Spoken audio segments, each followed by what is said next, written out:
Welcome to the Edgevana Podcast, where we illuminate subjects in the IT infrastructure space.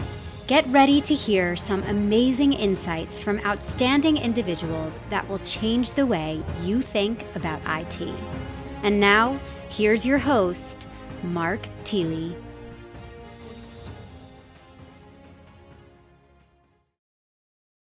Welcome to the Edgevana Podcast. I'm your host, Mark Thiele, and joining me today is Joe Weinman.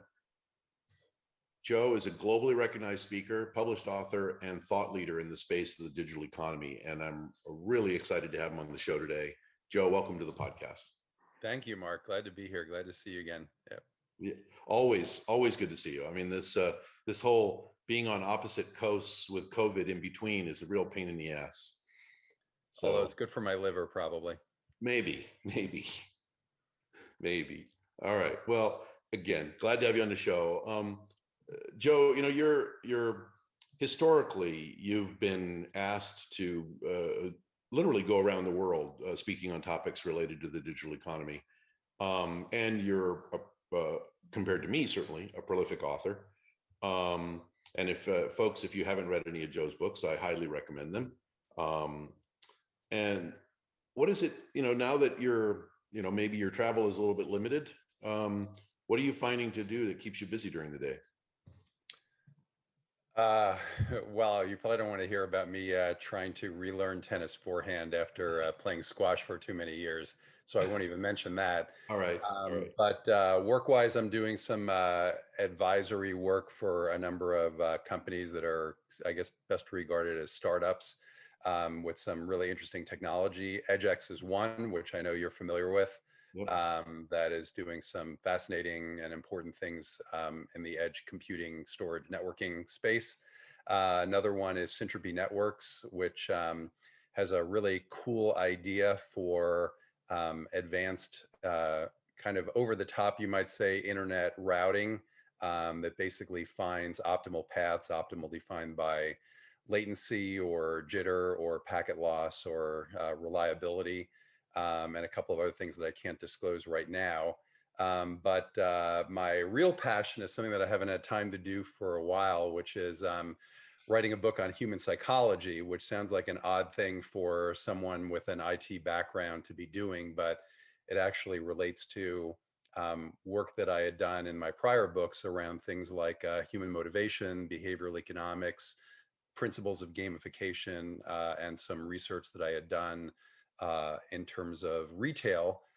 So it all fits together, and I have this really cool model that I can't wait to share. I'm at 95,000 words on a 50 to 70,000 word book, and I'm about a third done just with the first draft. So once I get it to around 250,000, I'll cut it back to the 50 to 70,000. But it's just really fascinating stuff. No, it sounds good. Out of all those, I'm obviously very familiar with Edgex, and I agree they're working on some fascinating strategies for Edge. I hadn't heard about the other company you're talking to, so I would love to hear more about that when we get a chance. Sure. And on the topic of human psychology, I find that incredibly fascinating as the human equation oftentimes is relegated to 5 minutes of quote unquote HR time in the average, IT organization. And very few technology oriented speakers really talk about the human equation relative to trend creation, trend adoption, technology timelines, potential usage characteristics, et cetera. So at some point, I wouldn't mind doing a whole podcast with you, or just a session over some good wine to talk about that more, because I actually think that that's an incredibly important and missed opportunity for most people in the tech space. Yeah, and I know that's not what you want to cover, but just as an example, because I addressed this in Cloudonomics, which is now almost a decade old, but still relevant. What is a cool example, there's something called the Endowment Effect, which is a classic behavioral economic cognitive bias. And what it says is that when you own something, it becomes more valuable to you than if you don't own it. And there are some examples in the real world where someone won't let go of a house because they think it's worth X, whereas any like rational buyer would say, no, it's not, it's only worth Y. Right. They did the original study was with Duke University basketball tickets, where the amount that someone was willing to pay for a ticket that they didn't have was much less than the amount that someone was willing to sell a ticket that they did have. Right. So, you say, well, what does that have to do with anything? Well, if you think about migration to the cloud, picture that you're a CIO and you just spent 5 years of your life and, $100 million of company money building out this incredible data center or set of data centers.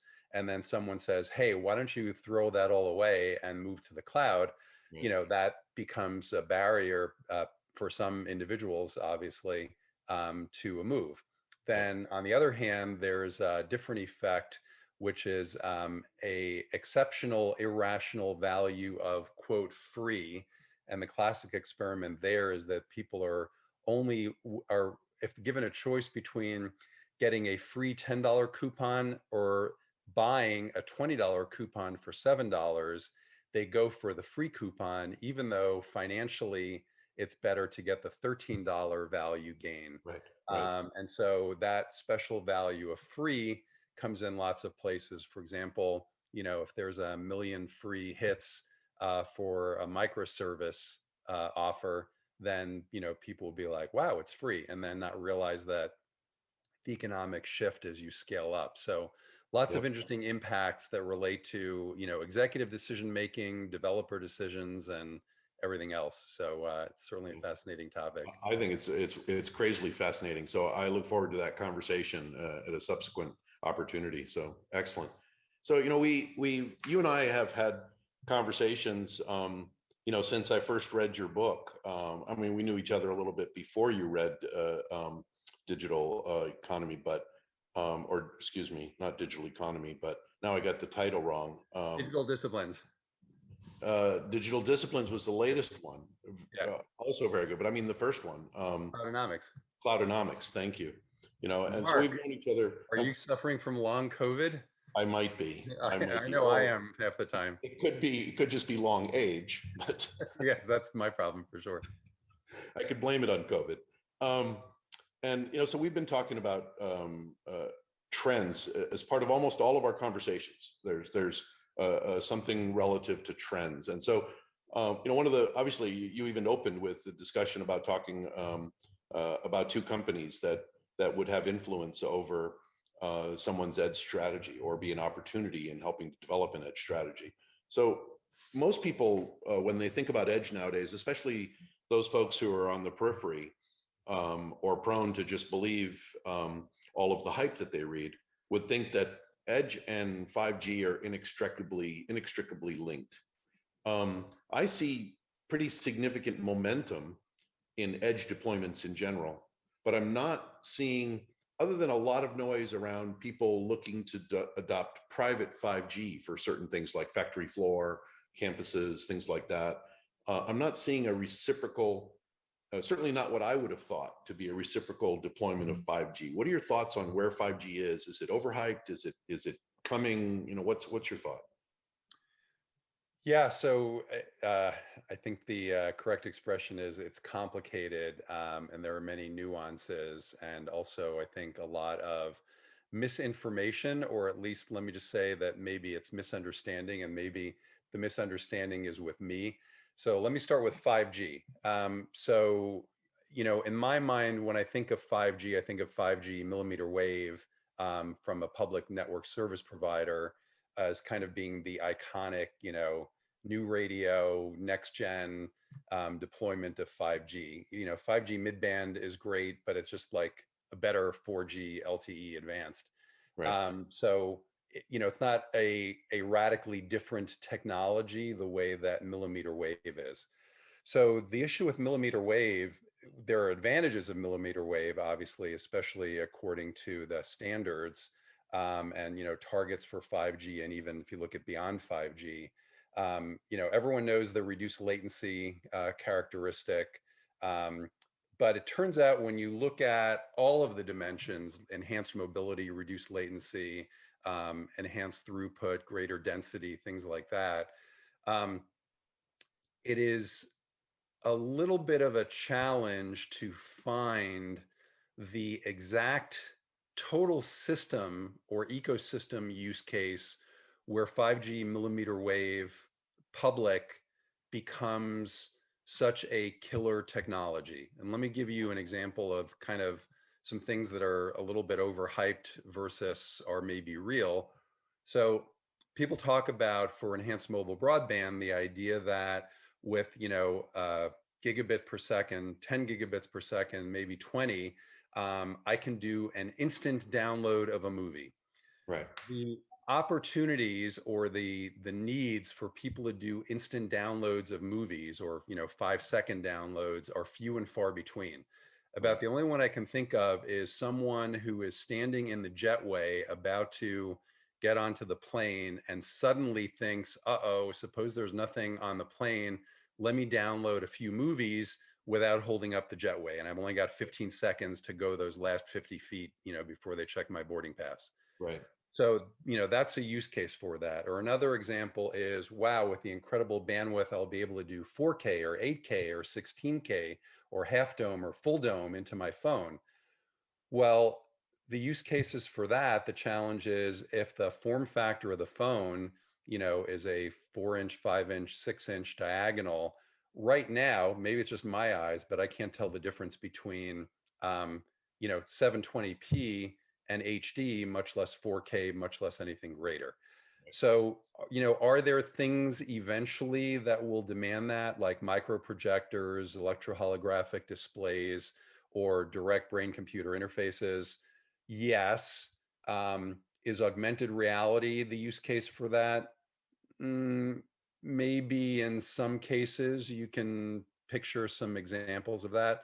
But there is a use case that people don't tend to talk about, which is live sports and news broadcasting. Right. And Right. there, an uplink that's 4K, 8K, or 16K, even if it's downsampled for broadcast to HD or 4K, that can make sense because producers like to have a lot of material to play with and then select kind of what part of the image they're going to focus on. Right. That's what I mean. Latency is another tricky one, and this takes us to the edge question. So people say, with the incredible end-to-end latency of 5G, we will now be able to do remote telesurgery halfway around the world. And what they don't realize is, first of all, a 1 to 5 millisecond latency, quote unquote, end to end for 5G only has to do with one radio link. Right. Okay. It's not end to end in the way that normal people talk about end to end. Right. So when you and I think about end to end, what we think about is, I've got an end user running some sort of application on a phone or maybe an IoT device doing something. It's got to traverse the network stack. It's got to then traverse one or more radio links. It then has to cross a metro area, interconnection facilities, a wide area network. And so, the end-to-end latency is going to be more like 180 to 200 milliseconds, and having a reduction in one link from 20 to 40 milliseconds down to 1 to 5 or 10 milliseconds is not really going to make a huge difference. Right.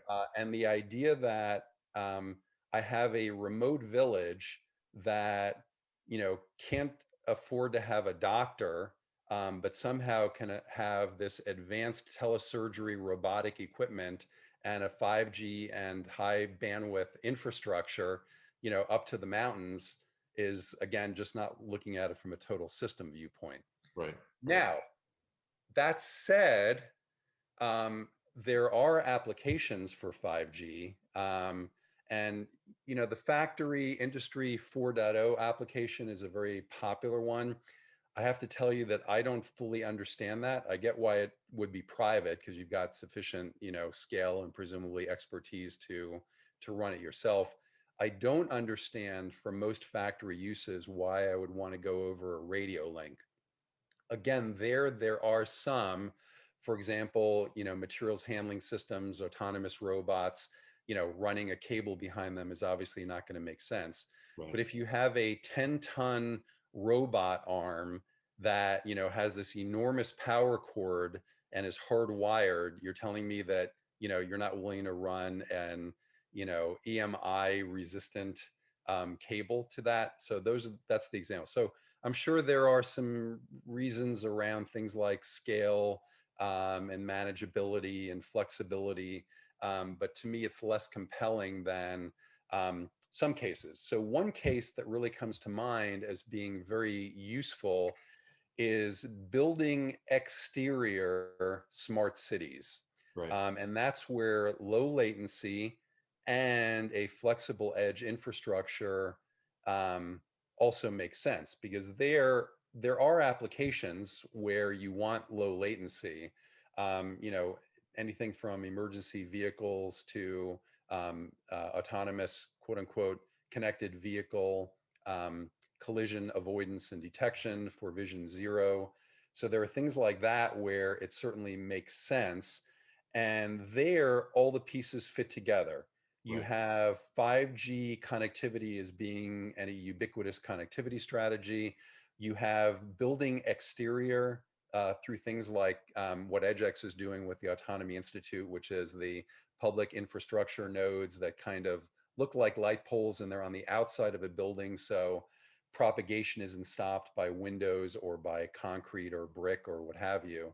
Right. Um, so that's where you have a good mix of 5G, first of all, for low latency and as a ubiquitous connectivity standard, it being public because, maybe if you're UPS or FedEx, you might deploy your own private infrastructure, but that doesn't really make sense. The economics go for sharing in a public environment. So, my car can use that, connectivity, to the base station and the node and the edge computing and storage capability. Your car can use it, the FedEx delivery truck, the police car, someone walking down the street, a bicyclist, a smart parking meter. So that is a beautiful case where I have a low latency requirement. I have a low latency network. I don't have to do multiple hops like I would over a 5G integrated access and backhaul network, which just Right. bumps the actual end-to-end latency over a given distance back up to 4G levels. Right. And I want to be able to do some compute extremely quickly. And because I have different devices that are kind of coming into range and moving out of range, it also makes sense to have a multi-tenant, rapid deployment type of infrastructure where, I use something like microservices to be able to rapidly invoke a small bit of functionality, like, hit the brakes, there's a car coming around the blind corner. Right. And so, those kinds of applications certainly make sense. Yeah. No, I mean, I think that makes a lot of sense. I don't know that I'm smart enough to argue too many of the points relative to 5G. I believe I could argue that I was one of the early hypers around the potential for 5G, but I don't see it making the headway that I thought it would, certainly. So I agree with most of what you're saying. I would think that where I would see more value, in addition to what you said in the manufacturing space potentially, is in sensor to sensor, device to device environments where the devices and or the equipment involved with those sensors are working at machine speed, and so even the latency potentially of something like a 5G wire, or not 5G wireless, but what do they call in the new wireless spec, 6 something. It's not 6G because that's the Well, LTE. there's a Wi-Fi 6 that Wi-Fi is, 6, that's really what I'm talking about. Yeah. And there's still some level of latency there, apparently, that people are concerned with. But that machine to machine or sensor to sensor seems like a real opportunity when you're talking about the, conveyor belts or, small robots that are working in hundreds or thousands across a large floor, where them talking to each other and talking about their health or talking about, a problem they saw or a performance change or whatever might make sense. What are your thoughts on that? Well, I'm sure you can concoct scenarios where it becomes interesting. What I would say is that anytime that you have the possibility for collisions, and I mean packet collisions like a carrier sense multiple access Yep. protocol, if you're trying to, that's not the kind of protocol you use where the likelihood of collisions gets higher and higher as you scale up, right? Right. You want a deterministic protocol, and 5G is probably not it if that's your concern. The other thing is that networked intelligence actually conflicts with autonomy in the sense that if you're that concerned, say about a collision, the way you do that is using low tech. You have like a bumper that immediately jams the brakes on a mobile robot if it encounters something, right? You Right. don't even have to count on an advanced vision system, and you certainly don't need to count on an advanced networked remote vision system, because you have to assume that the cost of AI exponentially decreases, and within a reasonable planning horizon, that you would have even vision systems that do what you need that are on board. Right. Now that said, there again, this is a long discussion, and this is a different book that I have coming out with some professors in China on 5G and beyond. But as you look at the scenarios, you have some interesting possibilities for debate or opportunity. So, as you're talking about sensor to sensor, one example is picture a large like oil refinery or chemical plant, and there are 10 stories or whatever, and there are beams, and they're dangerous, and there's toxic compounds potentially, Yep. and it's a pain in the neck to try and change the batteries in a sensor or run wires along the girders or things like that. Or if there's a fire, maybe that cuts the wires. So there you have some things where an IoT sensor network can certainly make sense. But what's interesting is it's not so much the latency that's critical as the low power requirement.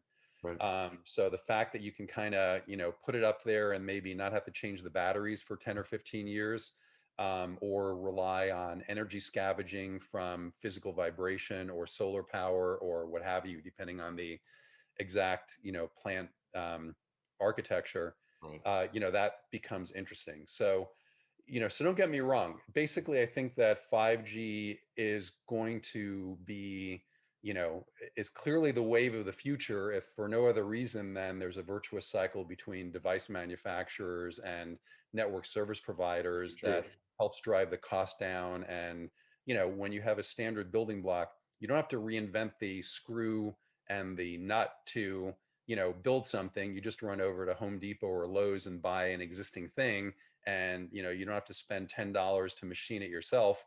Right. You spend $1 for a pack of 100, because of the economies of scale and Makes learning sense. curve effects. Makes sense. Awesome. Awesome. Let's talk a little bit more about why anyone should care. And there's probably some pretty good tidbits that could have been pulled out of your answers already. But why should anyone care about this stuff?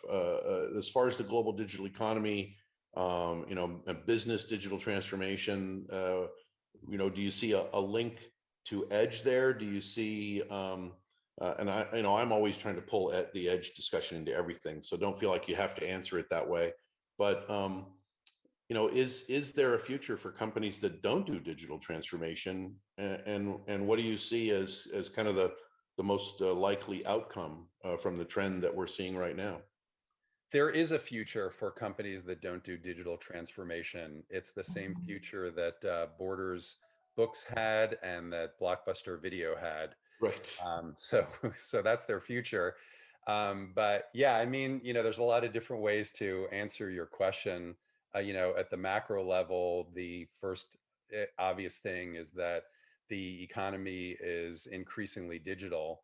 And there's any number of studies that show this. There's a McKinsey Global Institute that looks at high-tech flows and shows that whether it's designs, business collaboration, network-based activities like design plan sharing or other high-tech flows, that they have grown faster than labor intensive or resource intensive flows. So Yep. labor intensive would be offshoring, like, offshore manufacturing, and commodities or resource flows would be, digging something up somewhere and putting it on a boat and sending it somewhere else. Right. So, that was happening before the pandemic, and obviously the pandemic has just accelerated that. So, a few years ago, you and I would be doing this at some conference somewhere, probably with a martini or something in hand. And now we're doing it over Zoom, and by the way, the savings in terms of the cost to do this, like the marginal cost to do this event right now that we're doing is about Right. 3 cents, give or take. Yep. Not including time and not including carbon footprint savings, Yep. and not including, potential risk of disease spread and, any number of other externalities that are kind of fascinating to look at. Yeah. Yeah. So, I think everyone watching this podcast knows what's going on. Um, so, I think the basic answer is that every company needs to be looking at how do I exploit digital and strategy, and that's, the book Digital Disciplines, basically, so you don't have to buy the book. The executive summary is there are four main ways to do it. One is through better processes, and what goes along with that is resource use and organization structure. A second way is through better products and services. And many people that are in IT think more about like back end systems or maybe front end systems.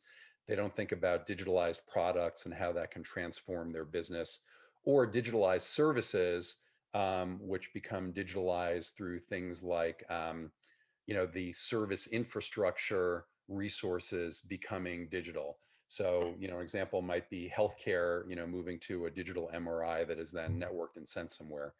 The third major way is through digitalized customer relationships.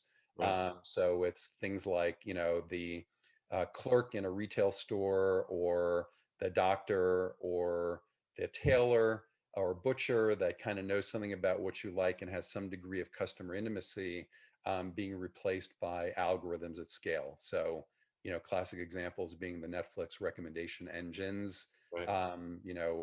Amazon with upsell, cross sell, but there are lots of subtle ones like using enormous genetic, epigenetic, microbiomic, and pharmacological efficacy data to do better personalized therapies for patients. Right. And then the fourth thing is basically accelerated innovation. And that's this evolution from, the old days of the solitary inventor or shop invention to the corporate research labs to the open innovation movement, which is more about standing relationships. Good example being Pfizer and BioNTech sort of bringing, a new vaccine to market Right. relatively rapidly, where neither had the complete set of, R&D technology and distribution and manufacturing capabilities that, that the two together had. But what's really interesting to me is more ad hoc, crowdsourced innovation. So things like idea markets, innovation networks, and of course now we're moving into the era of machine innovation, for things like quantum physics experiments. There's IBM Chef Watson, which I love as an example of creating new recipes. Yep. So all those things together say, you've got these weapons, and if competition is war and you're not using the weapons at your disposal, it's like, sending foot soldiers armed with, pea shooters up against, you know, uh, you know, uh, missiles and drones and helicopters and tanks. Yep. So yes, you got to do digital if you're a company. But one of the lessons, certainly I think the industry has learned, which is obvious, but people don't always do what's obvious, is that your business strategy needs to be aligned with your digital strategy, and Right. your digital priorities need to be based on what you're trying to be. Yep. So, if your approach to the market, and I'm going to take McDonald's as an example of conflicting strategies, is around operational excellence. So, get them in fast, serve them fast, which the, original McDonald's was all about. Yep. Then that also defines what your digital strategy should be, right? It's, order in advance through a mobile app, be able to go to a separate window for pickup and accelerate that whole theme of literally fast food.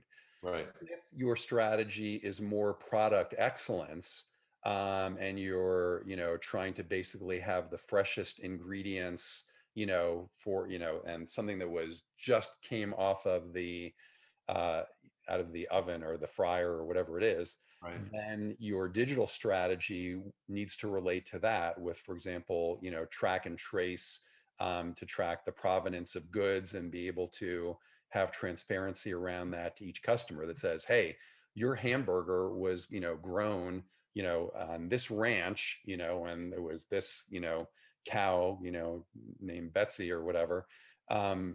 So your digital strategy is aligned with a product leadership strategy.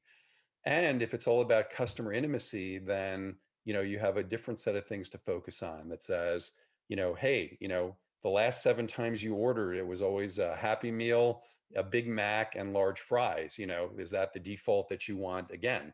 Yeah. So, so any business has to figure out, first of all, what their angle is as far as creating differential customer value.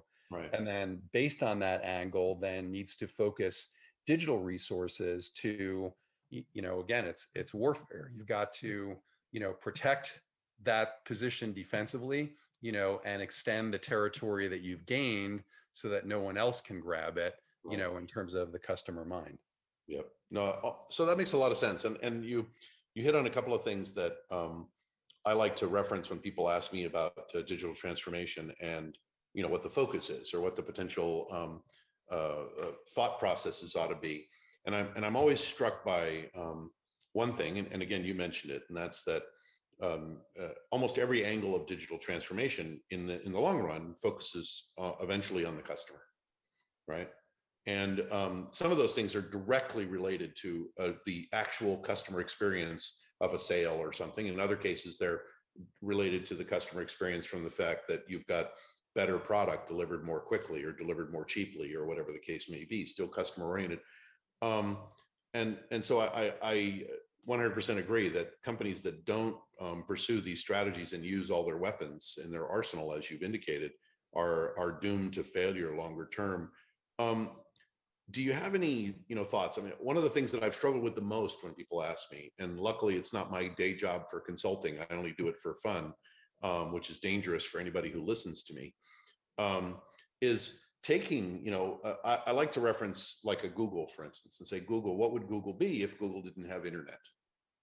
They'd be a giant library, really, really powerful library, but they'd be a library, right? And so do you have any thoughts, any tips for a company taking a look at what they do today to think about what they would be if they didn't have to start with bricks and mortar? What would they have been had they been born on the internet, had they been born digital? Does that make sense?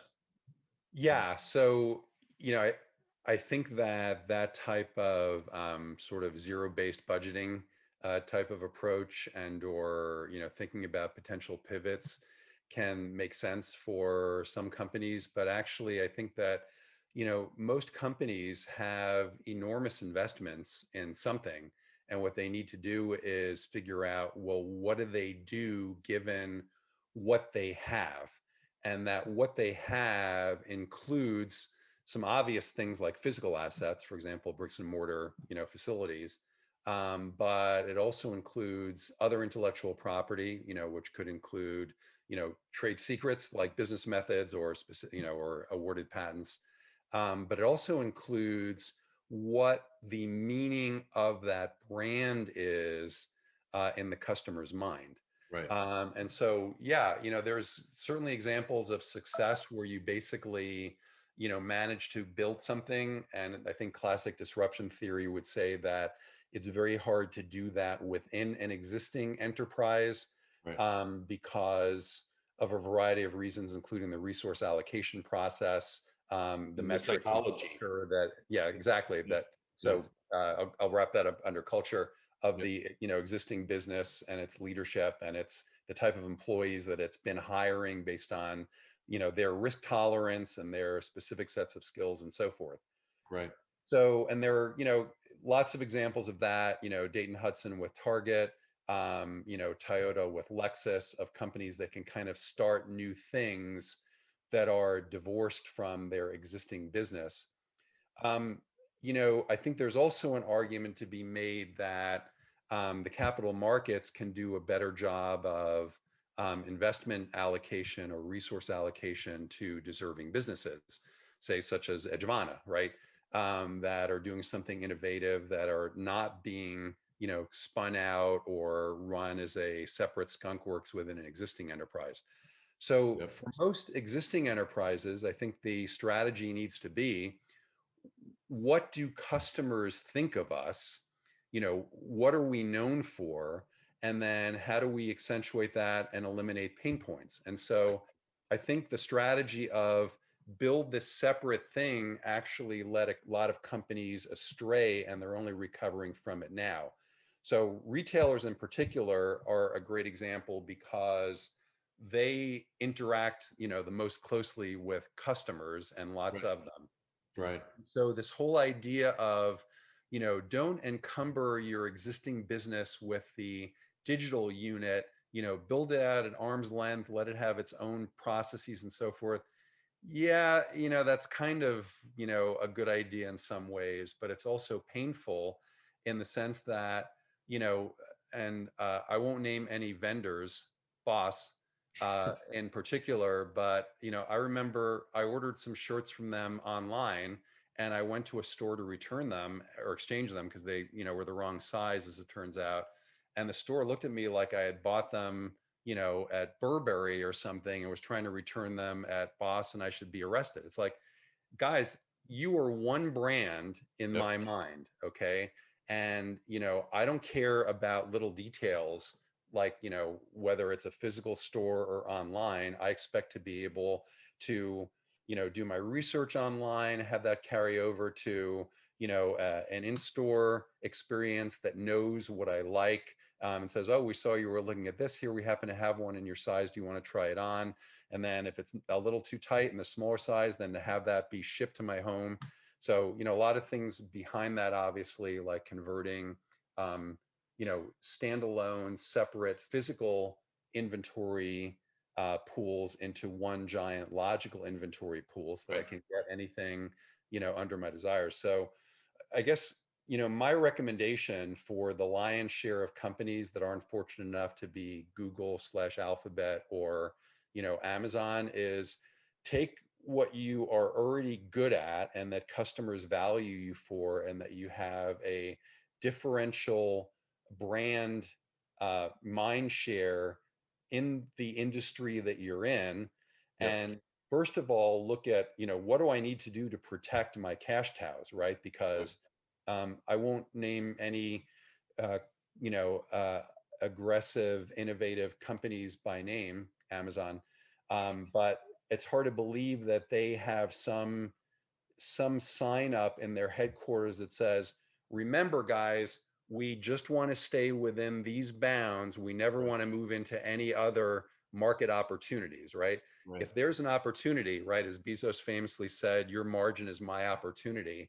Yep. And if you have the skills to pursue it, and the problem is solvable, and you want to do it, then you're going to beat someone that's just standing there hoping that if they bury their head in their sand, then they don't need to worry about any competitors. So Yep. you've got to worry about your existing competitors. You have to worry about digital natives that have incredible talent, and and rightfully don't have any self constraints on, we're not going to enter this business because we're worried about what an incumbent might think.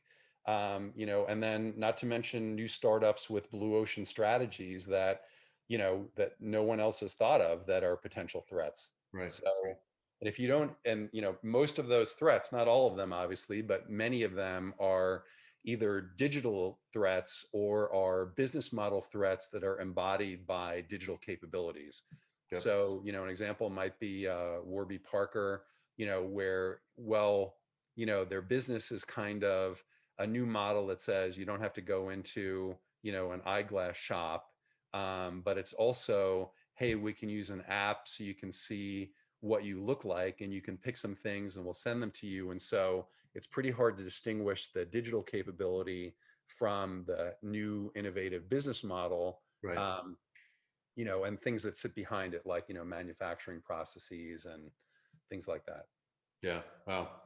Um, Interesting topic. Another one that I'd like to chalk up for further discussion. And it's funny, we all have hundreds of experiences. I mean, I've got my vendors that I won't mention that occasionally are a pain. I won't mention Hertz or United or companies like that. But it's ironic that there's one that always bubbles to the top. It's the stupidest little thing, and I'm probably a jerk for even remembering it. But it was at Macy's, of all places. And it was a long time ago. I mean, well before anybody would have expected to be better at digital. It was somewhere, like in the aughts, I think. And we were buying shoes, and my wife picked out a pair and I bought a pair, but they were from different sales representatives. And when I get to the counter, they wanted me to ring it up twice. And I'm like, I'm buying from one store. This is one transaction to me. Why do I need to ring it twice? That's a great example.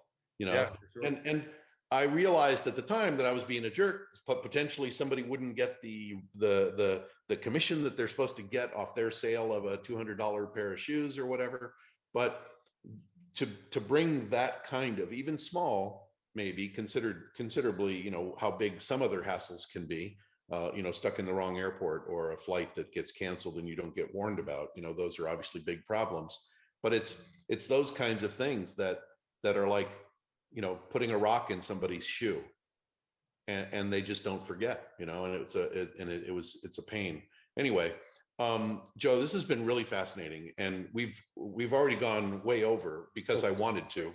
Sorry. So I appreciate you staying and continuing the conversation. Any closing thoughts, for people listening to this, but people thinking about any one of the subject you mentioned, or even something else? Any closing thoughts for anybody listening? No, what you said about customer experience is not you being uniquely difficult. That's the mind of the consumer, right? And so, any consumer, what you want to do is, based on the kind of relationship that they want with your brand for that product at that time of purchase or that journey, has unique characteristics, and it's all about navigating that successfully to minimize the issues and maximize the wows or positive surprises. So that's exactly how consumers, and let's face it, businesses are run by people mostly, at least for now.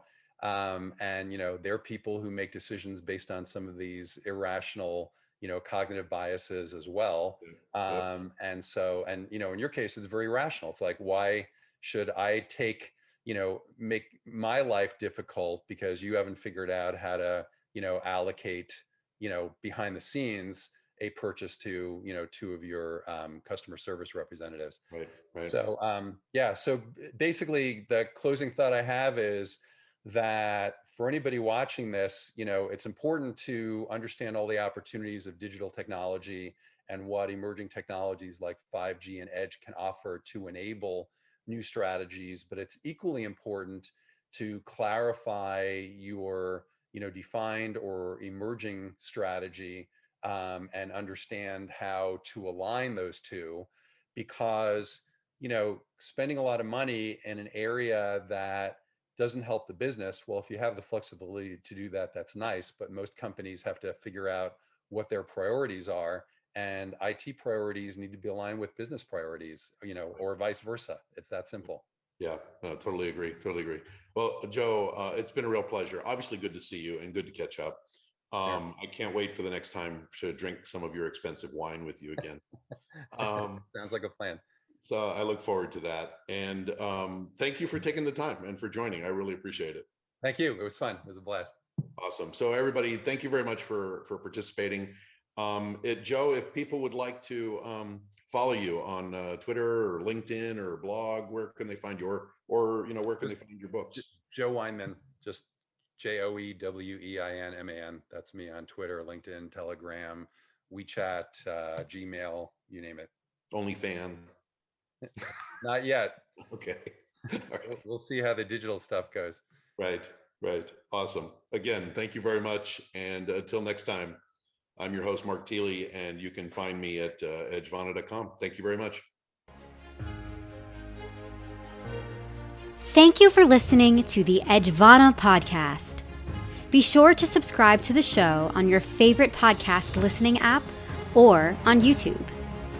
To learn more, visit www.edgevana.com.